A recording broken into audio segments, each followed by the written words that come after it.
নমস্কার, আমি অ্যাস্ট্রোলজার দয়াময় গঙ্গোপাধ্যায়। আপনার শান যদি কুপিত হয় তাহলে আপনি একমুখী রুদ্রাক্ষ ধারণ করতে পারেন।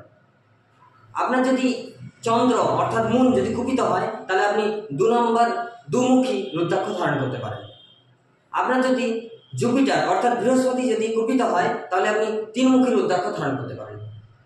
আপনার যদি রাহু গোলমাল থাকে কোনো কারণে তাহলে আপনি 4মুখী রুদ্রাক্ষ ধারণ করতে পারেন। আপনার যদি কোনো কারণে মার্কারি ডিস্টার্ব থাকে তাহলে আপনি কিন্তু 5মুখী রুদ্রাক্ষ ধারণ করতে পারেন।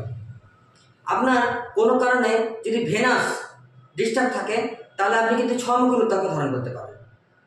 এবং আপনার যদি কেতু ডিস্টার্ব থাকে তাহলে কিন্তু আপনি 7মুখী রুদ্রাক্ষ ধারণ করতে পারেন। আপনার যদি স্যাটার্ন অর্থাৎ শনি ডিস্টার্ব থাকে বা কুপিত থাকে তাহলে আপনি 8মুখী রুদ্রাক্ষ ধারণ করতে পারেন। অবশেষে আপনার যদি মার্স যদি ডিস্টার্ব থাকে বা কুপিত থাকে জন্মছকে তাহলে আপনি কিন্তু 9মুখী রুদ্রাক্ষ ধারণ করতে পারেন। এই রুদ্রাক্ষ ব্যবহারের একটা অসীম শক্তি রয়েছে, যে শিব শক্তির মাধ্যমে আপনাদের জীবন কিন্তু অনেকটা সাফল্যমণ্ডিত করতে পারে এবং এর কোনো সাইড এফেক্ট নেই। আপনাদের কিছু নিয়মাবলী নিয়ে এই রুদ্রাক্ষ কিন্তু আপনারা ধারণ করতে পারেন। নমস্কার।